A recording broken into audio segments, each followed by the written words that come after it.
Hey y'all, welcome back to my channel, Jasniv BL Stories. Then let's get into the story. Darling, Don't Save Villains. Chapter 1. The termination letter arrived on a Tuesday morning, together with the smell of disinfectant and artificial lilies. Dr. Shu Wen-King read it twice, then folded it neatly and placed it inside his coat pocket as if it were simply another patient report instead of the official end of his career at Linjiang Central Medical Group. Around him, the hospital corridor bustled with nurses pushing carts and interns whispering case discussions, but no one looked at him, no one asked questions. Everyone already knew why he had been dismissed.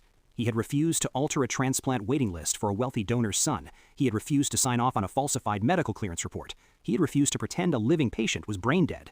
The director had smiled kindly when delivering the decision, the kind of smile administrators practiced in mirrors. Dr. Shu, medicine is not only about principles, it is also about cooperation. Shu Wen-King had replied calmly, then perhaps I am not suitable for cooperation. 3 days later, he moved into Shuangha Charity Clinic, a small building that looked as though it had survived 3 floods and 2 earthquakes purely out of stubbornness. The ceiling leaked, the electricity flickered, the only nurse resigned after discovering the medicine cabinet contained more expired antiseptic than usable equipment. Shu Wen-King stayed anyway. He patched the ceiling with plastic sheets, repaired the examination bed himself, and reopened the clinic alone. Patients came slowly at first, mostly elderly residents who trusted him more than the big hospitals they could not afford. He treated them carefully, spoke gently, and never rushed consultations. For the first time in years, medicine felt honest again. On the 7th night after reopening, rain poured heavily across Linjiang City. Thunder rolled above the rooftops, and the street outside the clinic emptied early. Shu Wen-King was writing patient notes by lampshade when the clinic door burst open so violently it struck the wall. A man staggered inside, leaving a trail of dark red footprints across the floor. Gunshot wound, heavy bleeding, consciousness fading. Shu stood immediately and crossed the room before thinking about consequences. Lie down, he said calmly, guiding the stranger toward the operating table. Sirens echoed faintly in the distance. The stranger collapsed halfway there. Shu Wen-King sighed quietly. Of course, it's that kind of night. He locked the clinic door, rolled up his sleeves, and began surgery. The bolt had entered below the ribs and narrowly avoided the liver. Whoever had shot him either lacked precision or had been interrupted. Shu Wen-King worked steadily despite limited equipment. Outside, police vehicles rushed past the street twice without stopping. Rain hammered the windows. Inside, only the sound of surgical instruments and controlled breathing filled the room. Several hours later, the bleeding stopped, the wound was stitched, the stranger's pulse stabilized. Only then did Shu Wen-King finally look closely at his patient's face. Sharp features, pale skin, a faint scar beneath the collarbone that looked older than the new wound. Even unconscious, he carried an unsettling presence, like someone accustomed to giving orders rather than receiving treatment. Definitely trouble. Shu Wen-King washed his hands and muttered softly, "You'd better not wake up demanding compensation." The man opened his eyes immediately. They were very dark. Too calm for someone who had nearly died. He stared at Shu Wen-King for several seconds before speaking in a hoarse voice. "Darling." Shu Wen-King froze. "What?" The stranger blinked slowly, then repeated with absolute certainty. "You saved me." "That doesn't explain the nickname." The man studied him as if evaluating something important. "It suits you."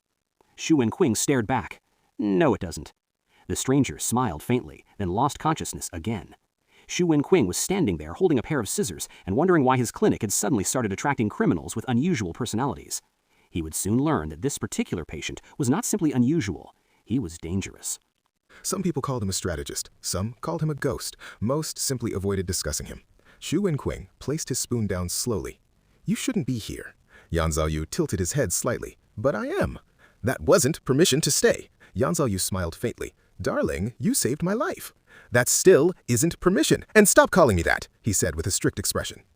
3 days later, 10 black vehicles parked outside Shuanghe Charity Clinic at exactly 8 in the morning. 20 men exited carrying construction equipment. Shu Wen-King stepped outside just in time to watch someone replace his broken clinic sign with a polished steel version that looked expensive enough to belong on a private hospital building. "What is happening?" "Renovation," Yan Zhaoyu replied. "You cannot renovate a charity clinic without approval." "It's already finished." "It has been 12 minutes." "Yes." Shu Wen-King closed his eyes briefly. When he opened them again, the waiting room already had new lighting. By evening, the clinic contained modern surgical equipment, proper air conditioning, reinforced security doors, and a pharmacy cabinet stocked with legitimate medicine instead of expired leftovers. Shu Wen-King looked around silently for a long time before asking one question. "Why?" Yan Zhaoyu answered simply, "Because I like it here." Then he added after a pause, "And because I like you." Shu Wen-King stared at him, casually bypass hearing "I like you" words, and says, "That is not an appropriate reason for medical infrastructure investment." Yan Zhaoyu smiled again. "It is for me. By the way, did you hear what I just said?" Shu Wen-King, deadpan expression, pushes glasses up using middle finger and says, "No."